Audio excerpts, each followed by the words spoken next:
Dámy a páni, toto je Model 3 Long Range Facelift 2024. Uznajte sami, je to špinavé, obité. Vyzerá, keby ho dal dokopy moja babka. No ale poďme sa pozrieť na to, čo je nové. Naozaj to hlavné, čo sa zmenilo, je hlavne v interiéri. Každopádne vidím tu hrboly, niečo sa tam stalo po ceste. Jednoducho všetko je na volante. No nemá to žiadny indikátor, že by sa to nabíjalo ani nič, tak chvíľku počkáme, budeme sa modliť, že to pôjde.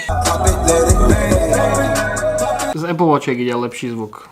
Teším sa z neho, lebo ja mám proste rád, aké je to celé. Špinavé, obité. Strašne páči, komfort je tu lepší, ale proste sú to nejaké veci navyše, na ktoré si jednoducho zvyknem. A je pomalšie, ale to zrýchlenie je také pomalé asi, že... Ja som videl moje komentáre pod Instagramom. Ľudia sa strašne rozhorčili, že proste radšej majú RegioJet MVP.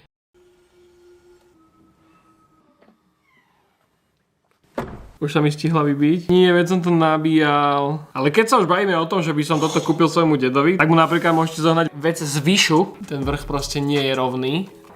Asi z prepravy. Mne je zle. Ponížený, utrápený. Ukončím toto.